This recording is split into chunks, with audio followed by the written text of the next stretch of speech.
గోదావరి వరద ముంపు విషయంలో పూర్తి స్థాయిలో క్షేత్ర పర్యటన జరిపిన తర్వాతే సరైన బాధితులను గుర్తించాలని అల్లూరు జిల్లా కలెక్టర్ దినేష్ కుమార్ సంబంధిత మండల స్థాయి అధికారులను ఆదేశించారు. కాగా చింతూరు డివిజన్లో వరద ముంపు ప్రాంతాల పర్యటనలో భాగంగా మంగళవారం ఎటపాక మండలంలో పర్యటించారు. ఇందులో భాగంగా మండల స్థాయి అధికారులు సిబ్బందితో ఎంపీడీఓ ఆఫీస్ మీటింగ్ హాల్లో సమీక్షా సమావేశం నిర్వహించారు.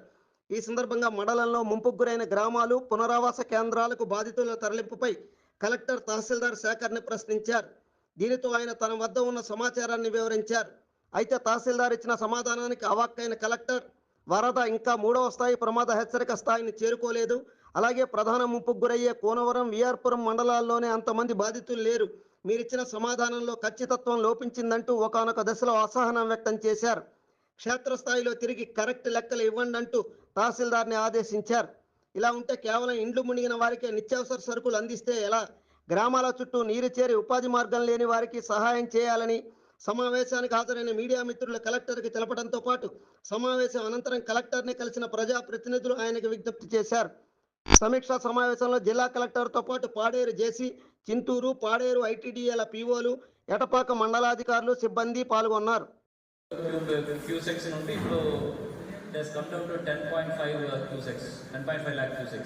దానివల్ల మనకి కూడా ఇంపాక్ట్ ఇప్పుడు మధ్యాహ్నం నుంచి మనకి కనపడుతుంది, ఈవినింగ్ క్లియర్గా కనపడుతుంది. ఇప్పుడు మూడు అడుగులు సడన్గా డ్రాప్ అవుతుంది.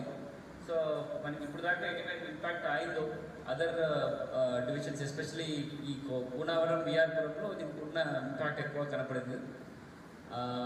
ఎటపాకలో ఇప్పుడు ఈ 53 అడుగులు దాటితే మనకి కొన్ని ఇంపాక్ట్స్ ఉంటాయి. ఫస్ట్ ఒక 8 విలేజెస్ ఫస్ట్ మూవ్ కింద వస్తుంది, వాళ్ళని మనం సేఫ్ లొకేషన్స్ మూవ్ చేయాల్సి ఉంటుంది. 53 దాటి 60 కాకపోతే దాని మిగిలిన విలేజెస్ అన్నీ కూడా దాదాపుగా ఒక 22 విలేజెస్ దాంట్లో ఇంపాక్ట్ అవుతుంది ఫస్ట్. దాని సబ్సిక్వెంట్గా మిగిలిన విలేజెస్ అన్నీ కూడా మనం సేఫ్ లొకేషన్స్కి తీసుకువెళ్ళాల్సిన పరిస్థితి ఉంటుంది. సో మండల్ లెవెల్లో ఎనీవే ఇప్పుడు తగ్గుముఖం ఉంటున్న వలన మనకి మళ్ళీ further any movement of people ఎక్కడెక్కడ డిస్ప్లేస్ చేయాల్సిన పరిస్థితి రాకపోవచ్చు. బట్ అధికారులు ఎవరెవరు ఈ 50 అడుగుల వరకు ఎవరెవరు పని చేశారు, మీ అందరూ కూడా ఈ సిస్టమ్ని అలాగే ఉంచేయండి.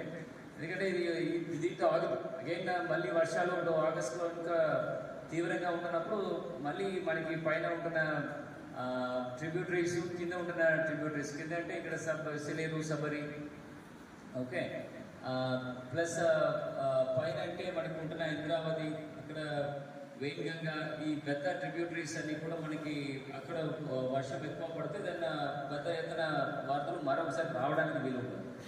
సో ఇప్పుడు మనం ఏమేమి చేసామో ఆ డ్రిల్స్ అన్నీ కూడా సిమిలర్గా మనం ఫ్యూచర్లో కూడా చేయాల్సిన పరిస్థితి ఉంటుంది. అధికారులు ఇప్పుడు ఇది ఒక చిన్న ఒక ట్రైలర్ ఎట్లా వచ్చేసి వెళ్ళింది ఎటపాకాకి. So maybe next time especially విఆర్ఓలు, పంచాయత్ సెక్రటరీలు, అండ్ మహిళా పోలీసులు, ఇంజనీరింగ్ అసిస్టెంట్లు, వాళ్ళందరికీ కూడా డిఫరెంట్ బాధ్యతలు పెట్టడం జరిగింది. ఫర్ ఎగ్జాంపుల్ ఇంజనీరింగ్ అసిస్టెంట్స్ అందరూ కూడా ఇక్కడ ఉంటున్న మొబైల్ టవర్స్ ఏమేమి ఉన్నాయో వాళ్ళని మానిటర్ చేసుకొని మన దృష్టి లేకుండా వాళ్ళు అది ఆపేసి పెట్టడానికి వీలు లేకుండా చూసుకోమని చెప్పడం జరిగింది. అది ఇక్కడ జరిగిందా లేదా ఒకసారి తహసీల్దార్ మీరు మాట్లాడుతున్నప్పుడు ఇదన్నీ నాకు ఒకసారి రిప్లై ఇవ్వచ్చు. సెకండ్, మీ డ్రింకింగ్ వాటర్ గురించి మనకి సప్లై ఆఫ్ ప్రొటెక్టెడ్ వాటర్స్ అంటే ఆర్ఓ పాకెట్స్, వాటర్ పాకెట్స్ కానీ, వాటర్ ప్యాకెట్స్ కానీ, ఆర్ ఎనీ ట్యాంకర్స్ కానీ పెట్టేసి ఇవి పునరావాస కేంద్రాల్లో వాళ్ళకి నీళ్లు అందించడము, ఆర్ ఎక్కడెక్కడ ప్రజలకి మరూనింగ్ జరిగిందో అంటే చుట్టూ వాటర్ వచ్చేసింది, మధ్యలో ఇల్లు ఉండిపోయిందంటే వాళ్ళకి కూడా కావాల్సిన డ్రింకింగ్ వాటర్ అండ్ సరుకులు, అత్యావసర సరుకులు, ఎస్పెషలీ రైస్, దాలు, పామాయిల్, ఇది కందిపప్పు, ఇదన్నీ కూడా వాళ్ళకి ఇవ్వాల్సి ఉంటుంది. ఇది ఎవరెవరికి ఇవ్వాలి అని ఆ ఇన్ఫర్మేషన్స్ మీరు ఇమీడియట్గా మొదలు పెట్టారు. సపోజ్ ఎక్కడెక్కడ అఫెక్ట్ అయిందంటే మోర్ దెన్ 48 hours ఏ లొకేషన్స్లో మరూనింగ్ జరిగి ఉంటుందో, అంటే చుట్టూ వాటర్ వచ్చేసి 48 మణి క్రితం వాళ్ళు బయటకు వెళ్ళిన పరిస్థితి ఉన్నప్పుడు ఈ ప్యాకేజెస్ అన్నీ కూడా వాళ్ళకి ఈ డిజాస్టర్ మేనేజ్మెంట్ యాక్ట్ ప్రకారం వర్తిస్తుంది. ఎక్కడెక్కడ మనకి వాళ్ళకి పక్కా బిల్డింగ్స్లో రీహాబిలిటేట్ చేయలేకపోయాము, వాళ్ళకి ఓపెన్ ఏరియాలో వాళ్ళకి టెంట్స్ ఏర్పాటు చేయాలి. దానికి కావాల్సిన టార్పాలిన్స్ ఏదైనా కావాలంటే కూడా మీ మండలిలో రిక్వైర్మెంట్ ఇస్తే అది కూడా సప్లై చేయడం జరుగుతుంది. బోట్స్ ఎవరెవరిని మనం తరలించి ఈ రోడ్ కట్ ఆఫ్ పాయింట్ నుంచి వారికి ఈ పునరావాస కేంద్రానికి తరలించాల్సిన పరిస్థితిలో ఎంతమంది ఉంటే వాళ్ళని కూడా రెడీ చేసి పెట్టుకోవడము. దెన్ వాళ్ళకి ట్రాక్టర్స్ పెట్టుకోవడము, ఎక్కడైనా సరకులు కానీ ప్రజలు వాళ్ళని మూవ్ చేయడానికి ఈ కట్ ఆఫ్ పాయింట్స్ నుంచి ఇంకొక చోటు తీసుకెళ్ళడానికి కావాల్సిన ట్రాక్టర్స్. దెన్ ఎలక్ట్రిసిటీ కట్ అయినప్పుడు వాళ్ళకి కావాల్సిన జనరేటర్స్, వాళ్ళకి కావాల్సిన డీజిల్స్, ఇదన్నీ కూడా ఆ తహసీల్ ఆఫీస్లో పురమాయించి పెట్టుకోవడం జరిగింది. ఎక్కడెక్కడ గర్భిణీస్తులు బాధితులు ఉన్నారో వాళ్ళని ఇమీడియట్గా సేఫ్ ప్లేసెస్కి ముందే తరలించాలి. బిఫోర్ మిగిలిన వాళ్ళు రావడానికి ముందు వాళ్ళని తీసుకువెళ్ళి వాళ్ళ చుట్టాదారుల్లో కానీ EDD expect date of delivery చాలా దగ్గర వచ్చేస్తే వాళ్ళని పిహెచ్సిస్లో ముందే తరలించి అక్కడ అడ్మిట్ చేయాల్సిన బాధ్యత కూడా ఈ మెడికల్ హెల్త్ టీమ్కి ఉంటుంది. ఎక్కడెక్కడ పునరావాస కేంద్రంలో శానిటేషన్స్ వలన ఇబ్బందులు వస్తే ఇమీడియట్గా వారికి వైద్య సేవలు అందించడం అండ్ శానిటేషన్ సంబంధపడిన విషయాలన్నీ కూడా పంచాయతీ నుంచి వారికి శానిటేషన్ మెటీరియల్స్ లైమ్ కానీ ఆర్ బ్లీచింగ్ పౌడర్స్ కానీ ఆర్ ఫినాయిల్ కానీ అది పురమాయించి ముందే స్టాక్ పెట్టుకొని ఎక్కడెక్కడ వాడడం, ఇదన్నీ కూడా ఏర్పాటు చేయాలి. అన్ని డిపిఓకి దీని గురించిన ఆదేశం ఇచ్చాము. ఎంపీడీఓ యూఓపీఆర్డీ పంచాయత్ సెక్రటరీ ద్వారా ఈ శానిటేషన్స్ కార్యక్రమం కూడా చక్కగా మీరందరూ కూడా చేసుకోవాలి. ఇప్పుడు ఒకసారి ఎంఆర్ఓస్ అండ్ ఎంపీడీఓస్ ఒకసారి మీ వెంటపక్క పరిస్థితి ఏముంది అని ఒకసారి అప్లై చేయండి. ఇప్పుడు నుంచి తగ్గుమము ఉంటే మీరు ఇప్పుడు దాకా ఏమేమి పని చేశారో అది how are you bringing it to normalcy నా. అండ్ మీ కంట్రోల్ కమాండ్కి ఎవరెవరిని పెట్టుకున్నారు అండ్ వాళ్ళు ప్రిపేర్ చేసిన రిపోర్ట్స్ అండ్ కింద స్థాయిలో పైన స్థాయిలో మీకు చిత్తూరు డివిజన్స్ ఏర్పాటు చేసిన ఈ కంట్రోల్ రూమ్కి ఎట్లా కమ్యూనికేషన్స్ రిపోర్ట్స్ పెడుతున్నారు అని ఒకసారి తహసీల్దార్ ఒకసారి అప్రోచ్ చేయండి. తహసీల్దార్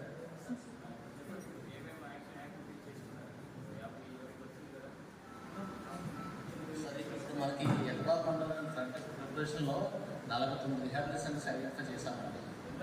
49 అందరూ 44 పర్మనెంట్ సార్. ఓకేమో సార్ 60 దాటితే కనుక పైకి వెళ్ళాలి. పునరావాస కేంద్రాలు ఎవరు ఉన్నారా? ఒక 3 పునరావాస కేంద్రాలు ఒక 150 మంది ఉన్నారు సార్. సుమారు 40 ఫ్యామిలీస్ సార్. వీళ్ళందరికీ మనం 2 months అడ్వాన్స్ రైట్స్లో డిస్ట్రిబ్యూషన్ కొద్దిగా స్టార్ట్ చేస్తామండి. ఇవాళ సాయంత్రం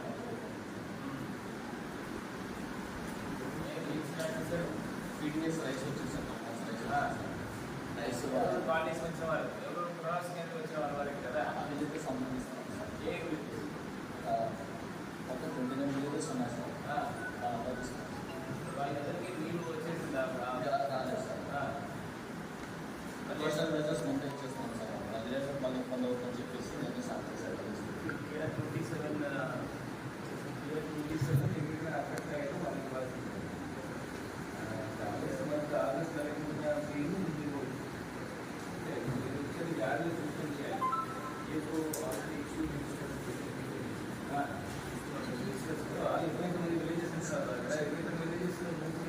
ఎటపాక మండలంలో ఈ వరద బాధితులు ఎట్లా ఉన్నారు, ఈ బాధితులు ఎంతవరకు తీవ్రం ఉంటుందని కోసము నేను జాయింట్ కలెక్టర్ PYTDS స్పెషల్ ఆఫీసర్గా పెట్టిన ఆఫీసర్స్ అందరూ కూడా ఇక్కడ రావడం జరిగింది.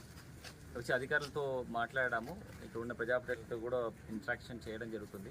ఇప్పుడు ప్రస్తుతం చూస్తే మనకి 53 దాటడానికి ముందు ఉన్నాయి. ఒక 52, 53 మధ్యలో 53 అడుగులు భద్రాచలం కౌంట్ వరకు ఇక్కడ ఉండడం జరుగుతుంది. ఇక్కడ నెల్లిపాక వరకు వెళ్ళాము. నెల్లిపాకలో ఆ పర్టికులర్ పెట్రోల్ బంక్ వరకు నీళ్ళు వచ్చేసి అక్కడ సబ్సిక్వెంట్గా విలేజెస్ కట్ ఆఫ్ అవ్వడం జరిగింది. సో ఇప్పుడు అట్లీస్ట్ ఎనమరేషన్ తహసీల్దార్స్ అందరూ కూడా ఏ విలేజెస్కి వాటర్స్ వాళ్ళు ఎంటైర్ విలేజెస్ చుట్టూ వాటర్ వచ్చేసి ప్రజలు వాళ్ళ ఇంటి నుంచి బయటకు వెళ్ళిన పోయిన పరిస్థితి ఎక్కడెక్కడ ఉంటుందని కూడా ఇప్పుడు ఒక ఎనమరేషన్ చేసి వాళ్ళని కొంచెం సేఫ్ లొకేషన్స్కి మూవ్ చేయడం జరిగింది. ఇప్పుడు ఎవరికి చూస్తే 164 మందిని వాళ్ళు ఈ పునరావాస కేంద్రానికి తరలించిన పరిస్థితి కనపడుతుంది. ఈ ఓన్లీ ఇన్ ఎటపక్క మండల్. మిగిలిన వాళ్ళు కూడా ఇప్పుడు కొన్ని విలేజెస్ టోటల్గా కట్ ఆఫ్ అయిపోయింది, అంటే వాళ్ళకున్న కనెక్టివిటీ కట్ ఆఫ్ అయిపోయింది. కొన్ని విలేజెస్ లోపల నీళ్ళు వచ్చేసి వాళ్ళు బయటకు వెళ్ళలేని పరిస్థితిలో ఏర్పడడం జరిగింది. వాళ్ళకి మనకి ఇప్పుడు బయటకు ఈ పరిస్థితి ఎన్ని రోజు ఉంటుందని తెలియన వలన వాళ్ళందరూ కూడా అడ్వాన్స్గా రేషన్స్ వాళ్ళు ఇంటికి మనం ఇవ్వడం జరిగింది. అడ్వాన్స్ పొజిషనింగ్ ఆఫ్ రేషన్ చేయడం జరిగింది for August and September. And ఎవరెవరు బాధితులు ఉన్నారో, సపోజ్ వాళ్ళ ఇల్లు అన్నీ కూడా మూపు కింద వచ్చేస్తుంది, వాళ్ళు ఇంట్లోనే ఉండిపోయారు ఆర్ ఏదైనా పునరావాస కేంద్రానికి మారిపోయారు అంటే అలాంటి పరిస్థితిలో ఈ 48 గంటల తర్వాత ఇట్లాంటి పరిస్థితి ఉంటున్నప్పుడు వాళ్ళకి ex gratia proposals SDRF and NDRF norms ప్రకారం ఇవ్వడం జరుగుతుంది. సో దాంట్లో అదనంగా మనం మామూలుగా వాళ్ళకి ఇచ్చిన పీడిఎస్ కోటా కాకుండా వాళ్ళకు ఉన్న రైసు, పప్పు, పామాయిల్ అండ్ ఉప్పు, దెన్ వెజిటబుల్స్లో 1 కేజీ ఉల్లిపాయలు, 1 కేజీ బంగాళదుంప, దెన్ వెజిటబుల్స్ అన్ని కలిపి కూరగాయలు కొంచెం అడిషన్గా మనం ఇవ్వడం జరుగుతుంది. ఆ పద్ధతిలో ఇప్పుడు తహసీల్దార్స్కి ఆదేశం ఇచ్చేసి ఈ విలేజెస్ ఇట్లాంటి బాధితులు ఏమి ఉన్నాయో వాళ్ళకి ఫస్ట్ ప్రాథమ్యం ఇచ్చేసి ఈ అడిషనల్ గ్రేసెస్ రిలీఫ్ కూడా వాళ్ళకి ఇవ్వడానికి ఏర్పాటు చేయడానికి చెప్పడం జరిగింది. దీని గురించి ప్రభుత్వం పంపిస్తే వాళ్ళు కూడా ఒక జీవో ఒక గవర్నమెంట్ ఆర్డర్ ఇవ్వడం జరుగుతుంది. ఈ 100 మందిని బాధితులుగా ప్రకటన చేసి వాళ్ళకి అడిషనల్గా ఈ ఎస్డిఆర్ఎఫ్ నామ్ ప్రకారం వాళ్ళకి అడిషనల్ రేషన్స్ ఇవ్వాలని గుర్తింపు చేసి పంపించడం జరుగుతుంది. అది దానికి కావాల్సిన తదుపరి కార్యక్రమము తహసీల్దార్ రిపోర్ట్ తీసుకున్న తర్వాత ఆర్డీఓ ద్వారా ప్రభుత్వం పంపించేసి తెచ్చుకోవడం జరుగుతుంది. నెక్స్ట్ కమింగ్ ఆగస్టుది వాళ్ళకి ఇవ్వలేము కదా, సో దానివల్ల అది వాళ్ళకి పొజిషన్ చేస్తాము. చేసి బాధితులు ఎవరు ఉన్నారని చూసుకొని వాళ్ళకి అడిషనల్గా ఇస్తాము. ఇది కొంచెం లిబరల్గా చేస్తాం. ఓకే, ఎగ్జాక్ట్గా ఎవరెవరు ఓన్లీ పునరావాస కేంద్రానికి వచ్చిన వాళ్ళు మాత్రం కాకుండా వాళ్ళు ఇంటి చుట్టూ నీళ్ళు వచ్చిన ఊరు లోపల నీళ్ళు వచ్చిన వాళ్ళకు కూడా వాళ్ళని బాధితులుగా గుర్తింపు చేసేసి వాళ్ళకి కూడా ఈ అడిషనల్ రిలీఫ్ ఇస్తాం. వెలది న్యూస్ ఛానల్ అందరూ చూడండి, లైక్ చేయండి, షేర్ చేయండి, సబ్స్క్రైబ్ చేయడం మర్చిపోకండి.